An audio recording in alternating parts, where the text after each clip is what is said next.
Bien, bonjour à tous et tous. Donc, je suis Christophe Roth, issu des fonctions publiques. Déjà, je vous remercie de m'avoir fait confiance à Lyon, au Congrès de Lyon, puisque j'ai été élu délégué national en charge de la santé au travail et au handicap.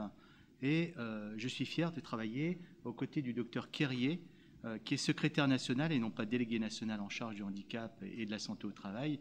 Donc, secrétaire national, ça signifie qu'elle est responsable de ce secteur. Bien évidemment, nous sommes exemplaires, je dirais, sur l'affichage politique, mais également au niveau de la complémentarité du travail, puisque nous sommes la parité respectée, hommes-femmes, femmes-hommes, et bien sûr, public-privé, qui travaillent ensemble sur les sujets santé au travail et handicap. Notre motivation, bien évidemment, c'est d'apporter une plus-value réelle pour les collègues des secteurs privés, mais également des secteurs publics sur les sujets santé au travail et handicap. Et comme on le dit souvent, une personne en situation de handicap dans le monde du privé ou dans le monde du public, c'est une personne en situation de handicap et on doit la défendre de la même façon. Au regard de la loi du 11 février 2005 pour les compensations, c'est-à-dire au secteur privé, la GFIP, et au secteur public, le FIPHFP. Bien évidemment, nous sommes représentés avec des équipes qui sont sur les territoires. Nous avons des référents départementaux, nous avons également des référents régionaux, et puis vous avez un groupe interfédéral, donc toutes les fédérations proposent 2 personnes pour travailler à nos côtés sur le sujet handicap. Et nous avons un groupe qui s'appelle le groupe I, qui est composé de 12 personnes que Martine est la seule à valider et à désigner. C'est un groupe d'experts. Je vous ai présenté donc, je dirais, l'architecture confédérale sur le sujet santé au travail et handicap, sachant que moi, ma spécialité, si je peux appeler ça une spécialité, c'est d'être auprès des collègues sur le sujet handicap, parce que je ne suis pas médecin, je ne suis pas un spécialiste des RPS, je ne suis pas un spécialiste du syndrome d'épuisement professionnel, et je connais le burn-out à travers les expériences dans la fonction publique, mais je ne suis pas le spécialiste pour le défendre. Je voulais vous parler des outils que nous avons à notre disposition. Donc notre confédération a travaillé depuis très longtemps sur les sujets de la santé au travail et du handicap. Donc vous avez une BD qui s'appelle Stress. Je pense que tout le monde la connaît. On vous en a fait livrer qui sont à votre disposition. Vous avez son grand frère qui est handicap avec la très dernière version donc sur les aidants familiaux. Vous avez donc, Martine vous en parlera, le guide de prévention du burn-out qui est très bien fait, très complet et qui mérite vraiment l'attention de tous nos collègues dans les fonctions publiques mais également dans le privé. Et puis une présentation succincte sur un triptyque de la mission handicap au niveau de la Confédération. Je voudrais quand même souligner une chose, puisqu'on est devant la caméra, c'est que la CFE-CGC est vraiment, je dirais, phare sur le sujet du handicap et de la santé au travail. Et on peut être vraiment honoré du bilan effectué depuis de nombreuses années par les équipes qui se sont succédées. Et nous, l'avenir, c'est bien évidemment de travailler public et privé sur le sujet et puis d'avancer pour aider tous nos collègues.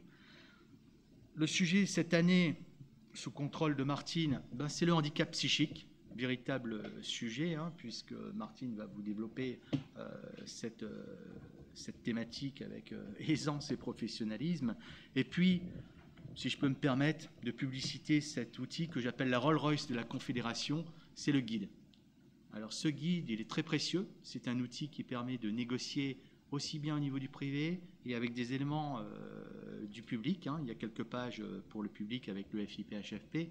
Je peux vous assurer que c'est vraiment un outil qui est complet et qui va être mis à jour au fil du temps. Et vous l'aurez si vous venez à des formations. Voilà. Donc pour ma présentation, sachez que je suis très investi puisque je suis touché par le handicap. J'ai un handicap non visible. Je suis porteur de 2 prothèses à la suite d'un très grave accident le 15 décembre 1999. J'ai eu un parcours assez compliqué. Je suis passé par Garches, je suis passé par Île-aux-Marins, et puis j'ai réappris à marcher et tous les gestes de la vie, donc en passant par les centres de rééducation fonctionnelle à la clinique des jockeys de Chantilly. Donc bien évidemment, ma mission elle est axée sur l'humain. L'humain dans le monde du travail, l'humain avec la compensation nécessaire pour toujours produire, pour être inclus dans les dispositifs de la société et pour être toujours productif. Et bien évidemment, le combat que je mène, c'est toujours de mettre en avant le potentiel des personnes en situation de handicap que ce soit dans le privé ou dans le public. Voilà en ce qui me concerne.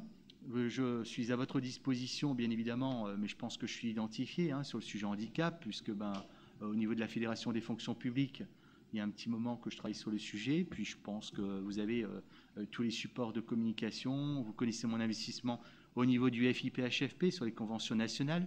Mais surtout, aujourd'hui, j'ai le plaisir de vous présenter Martine Quérier. Vous êtes les premiers à nous recevoir en binôme aujourd'hui.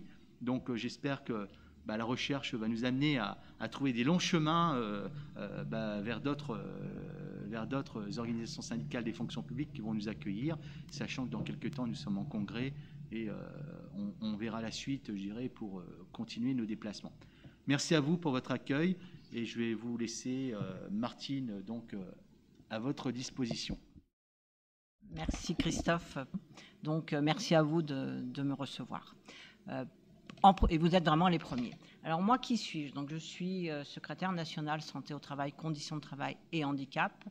C'est mon deuxième mandat. J'avais déjà ce mandat-là après le congrès je sais plus, de Saint-Malo. J'ai un trou, ça doit être le stress, de Saint-Malo. Et avant, j'étais déléguée nationale avec Bernard Salingro, qui a ouvert le chemin de la reconnaissance du stress, puisqu'on ne parlait pas encore de burn-out. Donc je suis médecin du travail, je suis encore sur le terrain, je fais encore 3 consultations par semaine. Donc je suis encore avec les gens en souffrance et en difficulté. Et je pense que pour parler du travail, il faut vraiment savoir ce que c'est au quotidien. Donc je tiens absolument, malgré mon mandat confédéral, à continuer à être médecin du travail. Je suis médecin avant tout, et puis syndicaliste en plus. Alors, le burn-out, c'est un sujet qui me tient à cœur depuis longtemps. Mon premier mandat à Saint-Malo, j'avais dit en fin de mandat, le burn-out sera reconnu en maladie professionnelle. Bon, le mandat s'est terminé. Je vous expliquerai tout à l'heure, je n'ai pas réussi pleinement, mais pour arriver à le faire reconnaître en maladie professionnelle, il faut que les politiques s'en emparent. Donc, on est sur la bonne voie, je vous l'expliquerai. Mais en attendant, je pense que le burn-out, moi je l'appelle le broyeur silencieux. Il fait tellement de mal dans nos entreprises que je pense qu'il faut, il faut faire la réparation, mais ça viendra après, mais il faut surtout faire de la prévention. Et c'est pour ça que je suis là, pour qu'on apprenne ensemble comment faire de la prévention auprès des collègues. Quand on parle de burn-out, avant, il faut comprendre un peu comment ça se passe au point de vue médical, et je vais un peu insister sur ce thème-là, parce que je pense que vous avez tous quand même des notions scientifiques. Donc c'est important de savoir ce que c'est que le burn-out. On n'est pas en burn-out comme ça. Quand quelqu'un est en burn-out, c'est après une évolution très longue, et la personne en burn-out a passé par des phases antérieures qui ont duré 6 mois, 1 an, 2 ans peut-être, où elles étaient en stress chronique. Donc on va voir un petit peu ensemble les définitions, le rôle des hormones qui jouent un grand rôle sur ce qui est stress aigu chronique.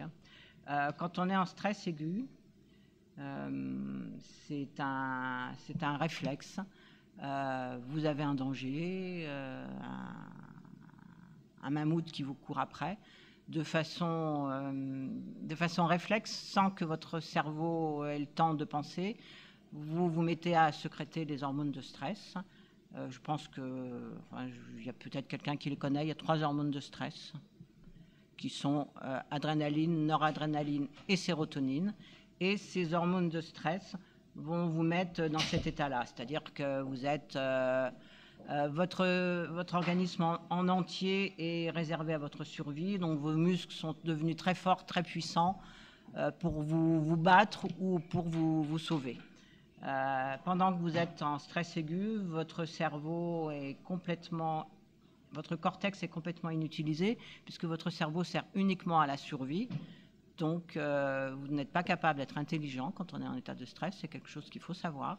Votre cerveau sert uniquement, vous avez uniquement le cerveau reptilien qui fonctionne pour prendre les informations par les oreilles et par les yeux pour votre survie. Moi, je l'ai vécu je devais faire une formation dans une centrale nucléaire où on m'avait dit « Martine, tu passes en centrale nucléaire, donc ta carte d'identité doit être valide ». Bien sûr, quand je suis arrivée à l'accueil, elle n'était pas valide. C'est évident, autrement il n'y aurait pas d'histoire. Donc j'ai eu beaucoup de mal à rentrer, j'étais très stressée. Le délégué syndical a quand même réussi à me faire rentrer. Et quand je vais à la sécurité, ils me donnent un petit papier où il y a 4 chiffres. Et ils me disent, Madame, quand vous allez passer le portail de sécurité, vous aurez un clavier avec 4 chiffres à aligner. Donc j'y vais une première fois. Je ne sais plus quels étaient les chiffres, mais je n'étais pas capable de les aligner. Donc ils m'ont dit, c'est pas grave, retournez à l'accueil, on va vous donner un petit papier et vous allez le refaire. Je suis retournée une deuxième fois, je n'ai pas réussi à aligner les 4 chiffres. Et la personne, la vigile, m'a dit, c'est pas grave, madame, je vais le faire à votre place. Donc, bon, je ne suis pas un QI extraordinaire, mais je suis médecin, j'ai quand même, en principe, 4 chiffres, je sais les aligner. Pour vous dire que quand on est en état de stress, le cerveau ne peut pas fonctionner. Enfin, le cortex ne peut pas fonctionner. Je vous ai mis une diapo que je ne mets pas toujours, mais je pense qu'ici c'est important, avec 2 organes qui vont être primordiaux sur le stress chronique et le burn-out. C'est l'hippocampe, qui est l'endroit, la carte mémoire de l'ordinateur, donc la carte mémoire de votre cerveau, et l'amygdale cérébrale, qui est l'endroit des émotions.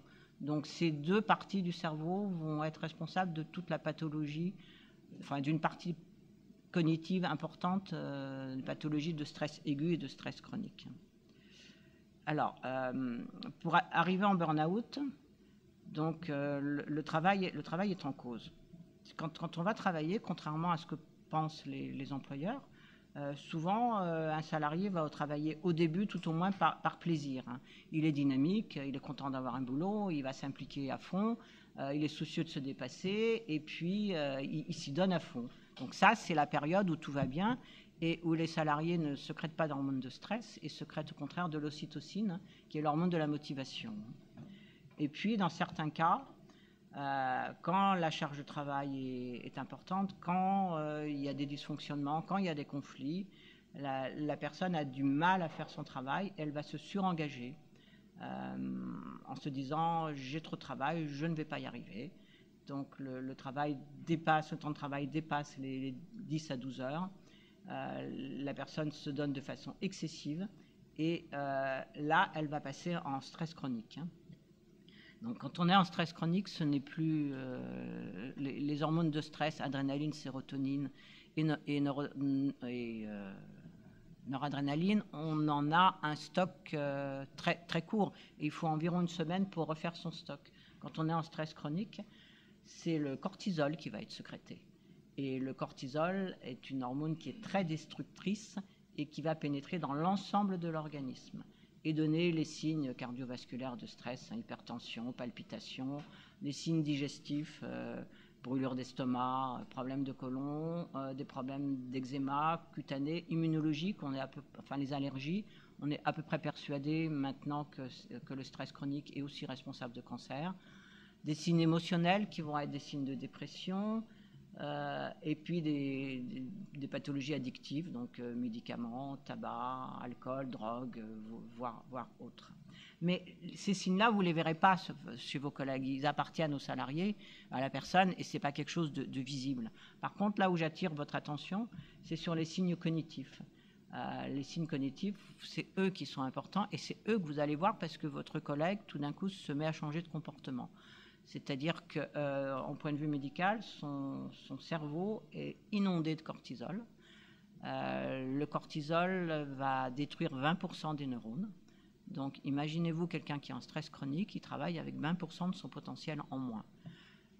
Ce qui explique qu'il va avoir des troubles de la concentration, de la créativité, de la mémoire, il va faire plein d'erreurs, il va être agressif et irritable. Donc c'est quelqu'un qui, au fil du temps, alors que c'était un collègue sympathique, enfin avec qui vous aviez de bonnes relations, qui travaillait correctement, se met à faire plein d'erreurs, à envoyer plein de messages avec des fautes d'orthographe, à faire plein d'erreurs dans les dossiers, à ne pas comprendre ce qu'on lui dit, à avoir des problèmes de concentration.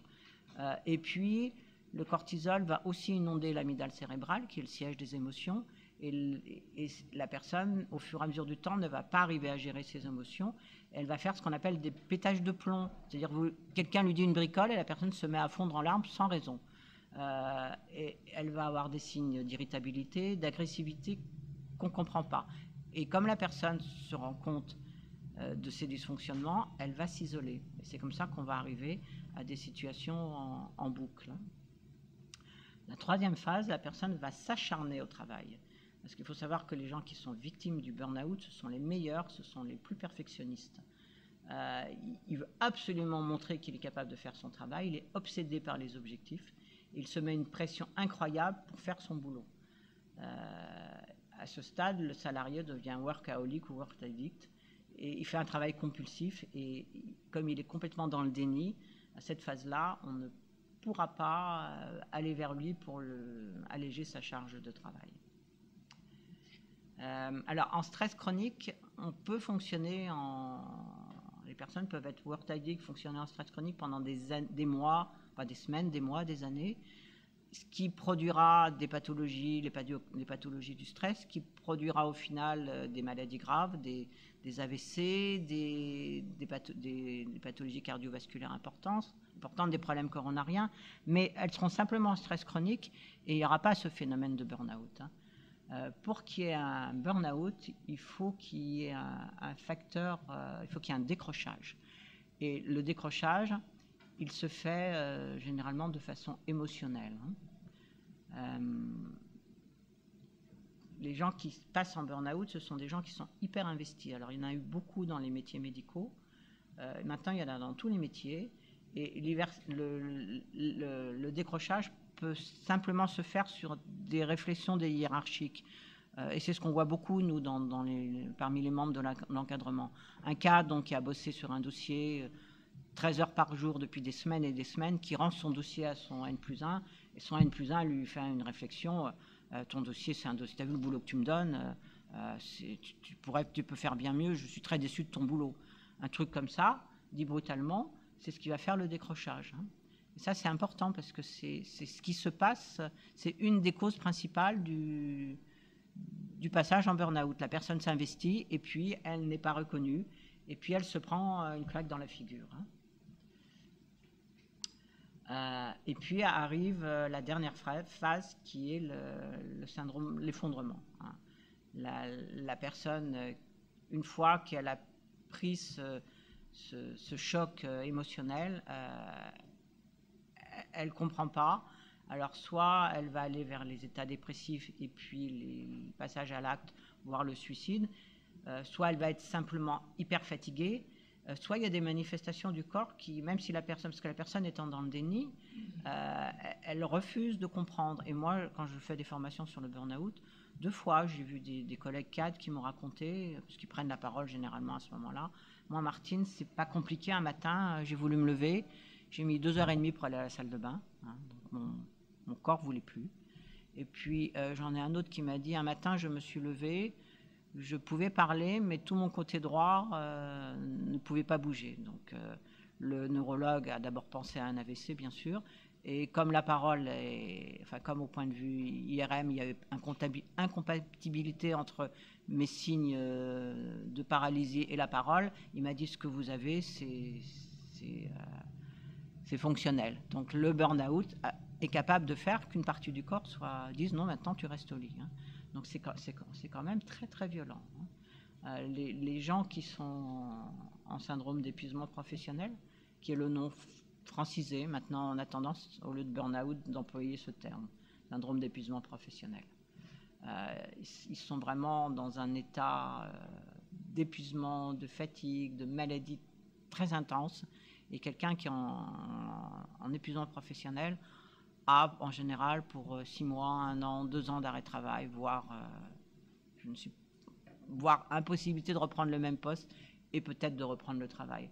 Je me souviens d'un cadre d'une banque à la Défense qui racontait que 2 ans après son épisode de burn-out, il n'était toujours pas capable de faire un pulse d'un enfant de 5 ans, tellement son cerveau avait été détruit. Donc quand on est en épuisement professionnel, c'est vraiment dramatique.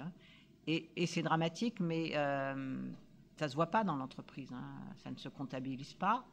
La personne, et c'est pour ça que moi je suis très en colère, parce que la personne est simplement absente.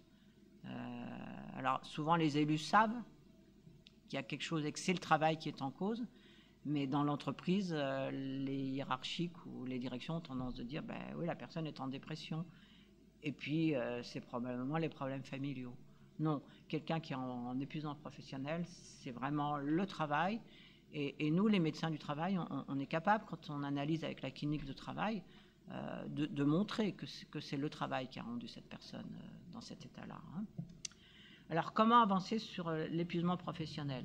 Parce que quand on voit les dégâts que ça fait, c'est sûr qu'on se sent obligé, enfin moi je me sens obligé en tant que syndicaliste et en tant que médecin de faire de la prévention.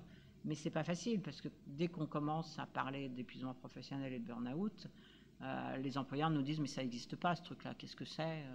Les médecins d'ailleurs, les médecins psychiatres et les professeurs, les grands professeurs de médecine disent que ça n'existe pas. Il n'y a que les médecins du travail qui parlent de syndrome d'épuisement professionnel.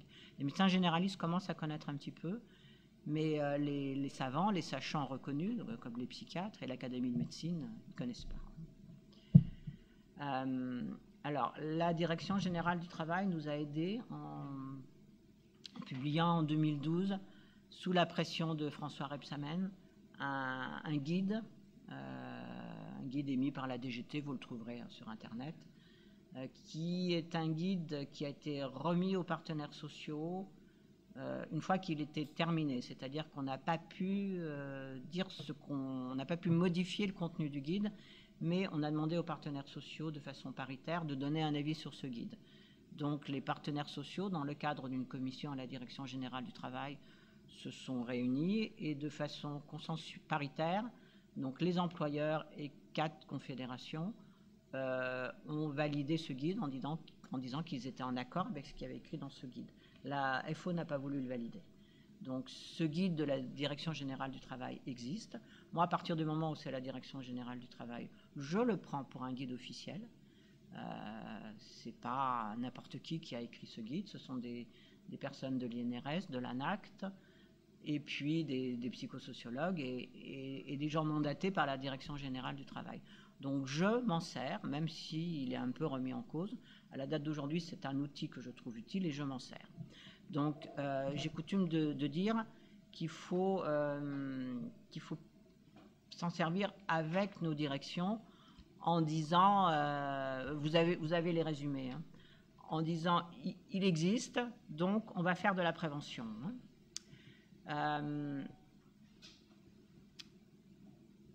Alors, dans ce guide, il y a une définition qui n'est pas la mienne, donc qui est donc celle qui a été donnée par les sachants, les savants. Le syndrome d'épuisement professionnel se traduit par un épuisement physique, émotionnel et mental qui résulte d'un investissement prolongé dans des situations de travail exigeantes sur le plan émotionnel. Donc, je pense que pour moi, tout est dit. Hein. Un épuisement physique, émotionnel, mental, investissement prolongé, situation de travail exigeante. Donc moi, la définition me va bien. J'y reviendrai tout à l'heure, il y a une mission parlementaire en ce moment sur le syndrome d'épuisement professionnel où cette définition a l'air d'être mise en cause, mais moi, elle me va bien. Hein. Elle est dans la petite plaquette. Hein. Donc, moi, si je vous mets hyper-investissement, surcharge de travail en surcharge émotionnelle, non-reconnaissance de l'investissement. Surtout vous, dans votre métier, je pense que vous avez votre boulot auquel vous vous donnez à 100%. Vous avez un boulot syndical auquel vous vous donnez aussi à 100%. Donc une journée de travail plus une journée syndicale, ça me semble une grande amplitude horaire. Donc vous avez forcément une surcharge de travail. Vous êtes en travail en surcharge émotionnelle parce que quand vous recevez des collègues en souffrance, vous en prenez plein la figure et vous faites l'éponge, sauf si vous avez appris à écouter. Donc, et puis, à mon avis, vous n'êtes pas reconnu dans votre investissement. Peut-être que vous avez cette chance-là, mais la plupart du temps, les salariés ne sont pas très reconnaissants du temps de ce qu'on fait pour eux. Moi, depuis que je suis à la Confédération, je remarque qu'il y a parmi la population d'élus encore plus de collègues en épuisement professionnel que dans le monde du travail.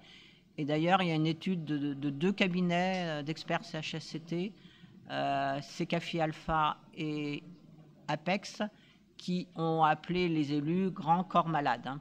Ils ont montré qu'il y avait encore plus de personnes en difficulté parmi les élus que dans le monde du travail. Hein. Donc, c'est pour ça que je fais beaucoup d'interventions comme ça dans nos sections syndicales, quelles qu'elles soient, et le plus dans nos fédérations pour qu'on ait tous un œil sur ce qui se passe chez nos collègues et chez nos voisins.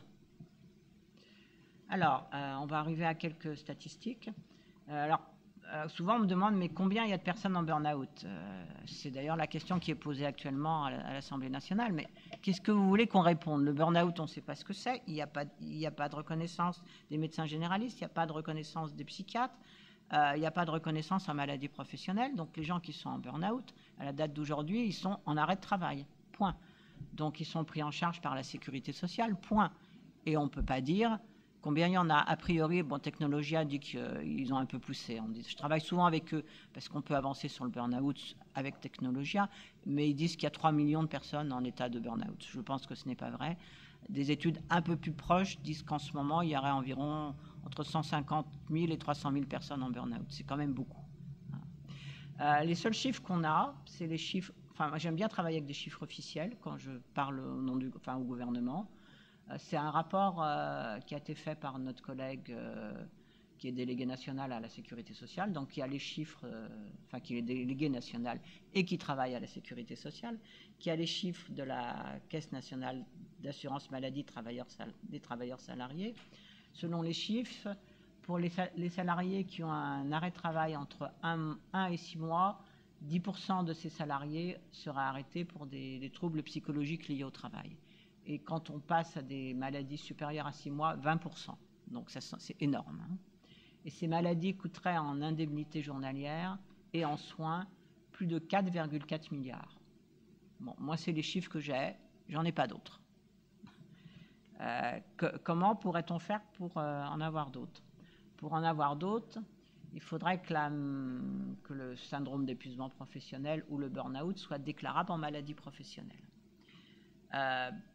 À la date d'aujourd'hui, il existe 98 tableaux de maladies professionnelles. Dans ces tableaux, il y a ce que moi j'appelle les risques durs, c'est-à-dire ce qui est mesurable, quantifiable. Donc le bruit, la silice, les produits chimiques, les vibrations, puisqu'on peut les mesurer, les troubles musculo-squelettiques, puisque maintenant il faut mesurer les angles. Par exemple, si on veut une pathologie de l'épaule, il faut mesurer au poste de travail combien de temps le ou la salariée passe le bras en l'air avec des angles supérieurs à 60 degrés.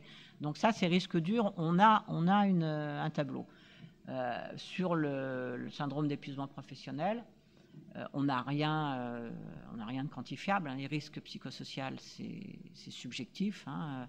Et l'analyse n'est pas la même entre les employeurs et les CHSCT. Donc, c'est très difficile à mesurer.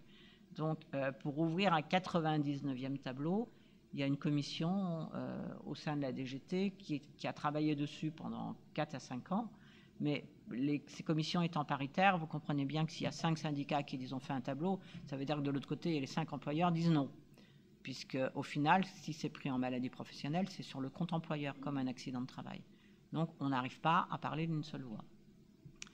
Et donc, à la date d'aujourd'hui, je ne pense pas qu'on arrivera à faire un tableau de maladie professionnelle. Je peux me tromper, mais je crois que c'est mal parti. Parce que les signes médicaux ne sont pas assez évidents et les postes indicatifs qu'on pourrait mettre en face ne sont pas évidents non plus. Donc dans ce cadre-là, ça ne veut pas dire qu'on ne puisse rien faire. Quand il n'y a pas de tableau de maladie professionnelle, il y a un système de reconnaissance hors tableau qui est une usine à gaz, mais qui commence à fonctionner. Donc lorsque le médecin conseil estime que la victime aura une incapacité permanente supérieure ou égale à 25%, ou lorsque la personne est décédée, il y a un article qui dit que le médecin conseil peut apporter ce dossier en commission régionale de reconnaissance des maladies professionnelles. Donc c'est quelque chose qui est compliqué. Ce comité, il fonctionne. Il rend un avis motivé qui s'impose à la caisse. À l'intérieur de ce comité, il y a des personnes de la sécurité sociale, il y a un ingénieur conseil, il y a un médecin inspecteur du travail. Enfin, il y avait un médecin inspecteur du travail. Maintenant, il n'y a presque plus de médecin inspecteur du travail. Donc, il n'y a plus grand monde qui représente le côté clinique du travail, hein, ce qui est un petit peu inquiétant. Hein. l'année en 2015, il y a eu 500 cas qui ont été déposés et il y en a 250 qui ont été reconnus. En 2012, on était sur 200 cas déposés, donc on voit qu'il y a de plus en plus de cas qui sont déposés, mais le chemin est difficile. Hein, puis c'est vraiment un parcours du combattant. Et vous avez bien compris que pour que le dossier soit déposé au C2RMP, il faut que la personne ait 25% d'incapacité permanente, ce qui équivaut en accidentologie à la perte d'un bras. Donc c'est déjà une personne qui est très, très, très handicapée. Donc 25%, c'est beaucoup trop haut. Et ça ne nous va pas. Hein. Alors, où est-ce qu'on en est à la date d'aujourd'hui?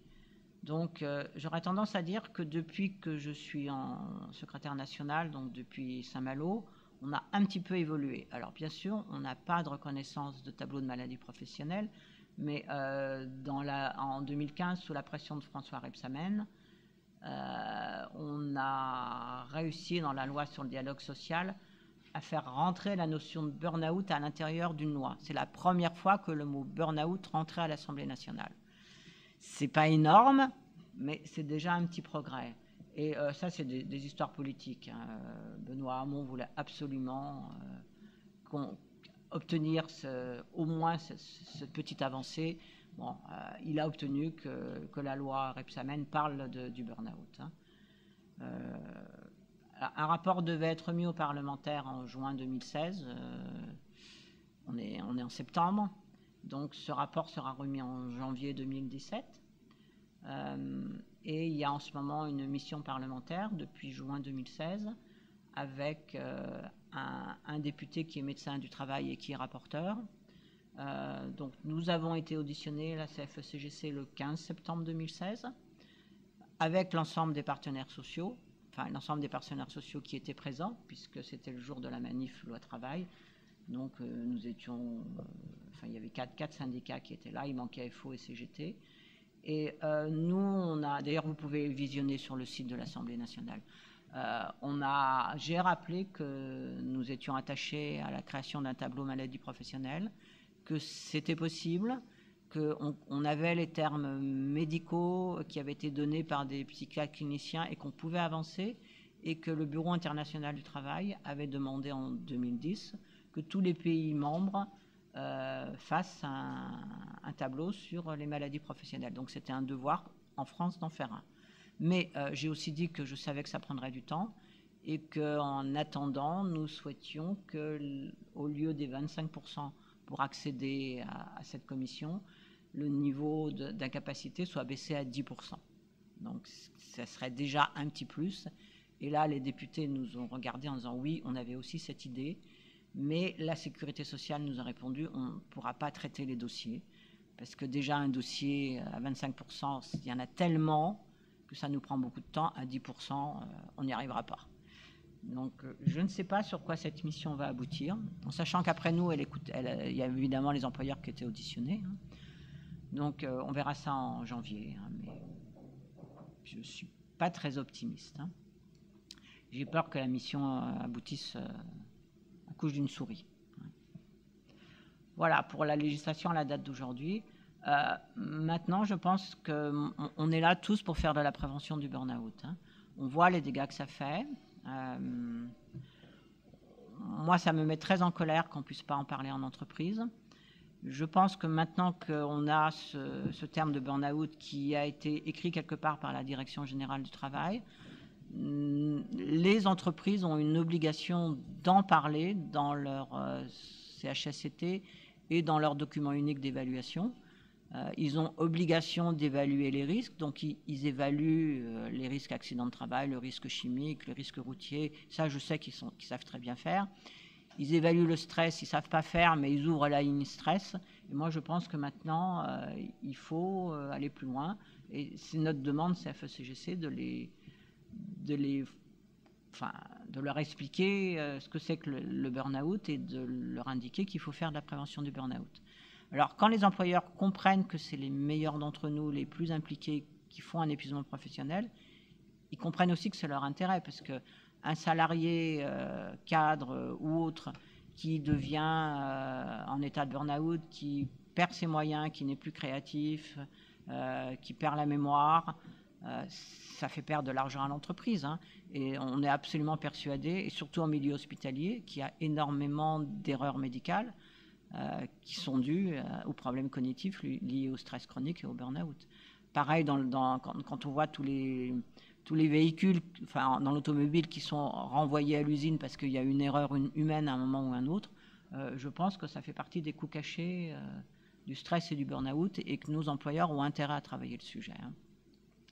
Donc, nous, au point de vue syndical, vous avez bien compris que moi, c'est ma demande hein, de faire un travail dans nos sections syndicales. Je l'ai dit, être vigilant avec ses collègues. Ça se voit, quelqu'un qui est en burn-out. Il suffit d'ouvrir les yeux. Et ce qui est important, c'est de le voir avant qu'il soit en burn-out. Hein. Dans la période où la personne est en pré-burn-out, quelqu'un qui devient irritable, agressif, qui s'isole et qui n'était pas comme ça, on a tendance à dire il a un sale caractère, il se met de côté. Eh bien non. Et moi, je le fais maintenant dans mon entreprise. Quelqu'un qui ne va pas bien, c'est peut-être simplement parce qu'il est surchargé de travail et qu'il est épuisé. Donc, c'est notre boulot d'aller, en tant que syndicaliste, d'aller vers ces personnes et puis de les écouter et de voir avec eux quelles solutions on peut amener. Et ça, c'est, même si j'ai dit tout à l'heure que les personnes étaient dans le déni, il faut le faire avant que la personne pète un plomb, parce qu'après, c'est trop tard. Une fois qu'elle a décroché, c'est terminé. Et ça, c'est notre boulot. Je pense que c'est notre boulot syndical. Dans l'entreprise, travailler en prévention, ça veut dire... alors, je ne sais pas s'il y a des cadres forfait jour chez vous, mais je pense. Hein. Je ne sais pas. Des cadres au forfait jour, je ne sais pas. Non. Vous, il n'y a pas de forfait, c'est 24 heures sur 24. C'est travailler sur le temps de travail, hein, travailler sur la charge de travail. C'est quelque chose que moi je demande d'évaluer la charge de travail des cadres, et je commence à le demander au niveau des ministères. Hein. L'employeur a une obligation d'évaluer la charge de travail, donc il le fait sur la charge physique. Il évalue la charge de travail d'une caissière d'une grande surface. Il a un devoir d'évaluer la charge mentale des membres de l'encadrement. Je sais qu'il a un devoir, que ça reste lettre morte, mais quand même. On demande aussi un droit à la déconnexion du salarié. Ce n'est pas logique d'amener ses outils à la maison. Ce n'est pas logique de travailler ici et de se reconnecter à la maison. Ce n'est pas logique de travailler le week-end. Ça s'appelle du travail au black, hein, il me semble. Je sais pas. Avant, j'avais coutume de dire du télétravail. Et il n'y a pas longtemps, quelqu'un m'a dit non, Martine, ce n'est pas du télétravail. Oui, donc je dis du travail au black. Donc si vous travaillez de chez vous, ben, vous vous connectez, votre employeur le sait, ça s'appelle du travail. On est d'accord? Bon, moi je le dis, hein, mais je suis CFSCG, je ne suis pas DRH. Hein. Il y a quelques personnes qui commencent à le faire. Et puis, je pense que si vous faites le boulot, et c'est certain, à la maison, bah, vous en aurez encore plus, puisque de toute façon, vous le faites. Donc, et je pense qu'il faut que les entreprises prennent conscience que c'est comme ça que les gens craquent. Hein. Alors, je sais que ce n'est pas facile. Hein. Le seul point positif que nous avons trouvé à la loi, je ne sais même plus comment elle s'appelle, c'est une boutade, à la loi travail, à la loi El Khomri, c'est qu'elle ouvre le droit au droit à la déconnexion. Donc, c'est un grand mot. C'est un grand mot, mais c'est quand même écrit quelque part ça va être écrit. Hein. Donc c'est un sujet sur lequel on va pouvoir discuter. Certaines entreprises, sauf quand il y a une urgence, une obligation d'astreinte, ferment les réseaux. Et je pense que c'est un sujet qui va être de plus en plus travaillé dans les entreprises et dans le public, je ne sais pas. Mais et après, c'est au manager aussi de prendre conscience que si le manager a envie d'envoyer un mail à 2 h du matin, ben il l'envoie, mais il le met dans une boîte annexe et il l'enverra le matin à 9 h. Hein, je ne sais pas à quelle heure vous commencez. Pourquoi contraindre les gens à regarder 24 heures sur 24 si vous avez reçu des mails? Ça ajoute l'addiction, c'est-à-dire que c'est un nom anglais, on appelle ça le FOMO, le Fear of Missing Order, la peur de manquer un ordre. Les personnes ont tellement peur de manquer une info qu'ils se connectent à leurs outils toutes les 10 minutes. Et ça, c'est très pathologique, c'est une addiction, ça. Donc, c'est un travail qu'il faut commencer à mettre en avant avec nos directions. Et je pense que certaines entreprises sont capables de l'entendre. Hein. Un salarié qui est bien dans ses baskets, qui vient travailler en motivation, donc en sécrétant de l'ocytocine et donc pas des hormones de stress, c'est beaucoup plus productif et il est beaucoup plus rentable. C'est pour ça nous, on souhaite que ces sujets soient mis à l'ordre du jour et soient travaillés avec nos directions. Alors c'est un souhait, tout le monde n'en est pas encore conscient. Chez vous, c'est peut-être encore plus compliqué. Mais bon, je pense qu'il faut quand même y réfléchir. Vous avez souhaité donc aborder le sujet du handicap. Je n'ai pas préparé de PowerPoint, mais je peux vous en parler au niveau pour les fonctions publiques, puisque ici, je dirais, on est dans une structure attachée à la Fédération des services publics, mais on intervient au titre confédéral, donc on ne va pas oublier non plus le secteur privé par rapport à l'aspect AGFIP. En tous les cas, pour ici, le cœur de notre métier, je dirais, pour la compensation du handicap et pour pérenniser les aides sur le sujet handicap de nos collègues dans les 3 versants de la fonction publique, c'est les finances. Les finances au niveau du FIPHFP, je pense que vous avez entendu parler de nos actions récentes avec Martine Quérier. Nous avons donc sollicité notre président confédéral sur une annonce qui a été faite par la ministre de l'Éducation nationale, Najat Vallaud-Belkacem, devant les présidents des universités, qui a indiqué très clairement que les universités seraient exonérées de paiement de leur contribution au FIPHFP. Donc contribution, pour faire un raccourci, c'est amende. Amende qui renvoie à la loi du 11 février 2005. La loi du 11 février 2005 dit quoi? Dit que toutes les entreprises ou le secteur public qui a plus de 20 salariés doit recruter minimum 6% de personnes dites en situation de handicap. Les fonctions publiques sont aujourd'hui, dans le sens général, aux alentours de 5,17%, ce qui signifie qu'on approche du 6%. Et bien évidemment, si on approche du 6%, il n'y aura plus de contribution financière et on est vers un système mortifère. Donc on a subi 3 fois 29 millions d'euros le 30 décembre 2015. L'AGFIP a également subi 3 fois 29 millions d'euros. Donc 3 fois 29 millions d'euros, bien évidemment, ça pénalise le fonctionnement de la GFIP parce que, bien évidemment, c'est un frein, je dirais, à la politique handicap, à l'insertion professionnelle des personnes en situation de handicap, à la dotation de matériel de compensation. Et tout ça, je dirais, c'est des coûts qui restent toujours uniques. Il y a un autre paramètre qu'on oublie de prendre en considération, c'est qu'aujourd'hui, les lois se succèdent et ne se ressemblent pas puisqu'on travaille plus longtemps. Donc, au bout d'un certain temps, l'homme est une mécanique, mais ça, je laisse, je dirais, Martine, en qualité de médecin, de valider ou de ne pas valider, parce que je ne suis pas médecin, mais en tout cas, moi, mon discours est très clair, c'est que l'homme devient une véritable mécanique, mais qui s'use avec le travail, parce que le travail, c'est la santé, mais on travaille de plus en plus, on travaille de manière différente, on est hyper connecté, on a un rythme fou, et je veux dire, tout ça, ça crée du handicap, et bien évidemment, la compensation du handicap, c'est une nécessité, je dirais, dans le monde du travail. Tout ça pour dire que le FIP, très objectivement, traverse des réelles difficultés.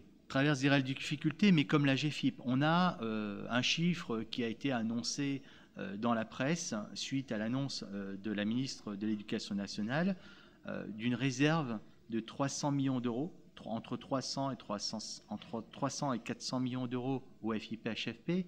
La réalité au niveau des exercices comptables, si on continue, je dirais, à compenser le handicap par rapport à des conventions, ce qui est l'équivalent au niveau de la GFIP, ils ne font pas des conventions, mais ça s'appelle des accords, c'est la même chose.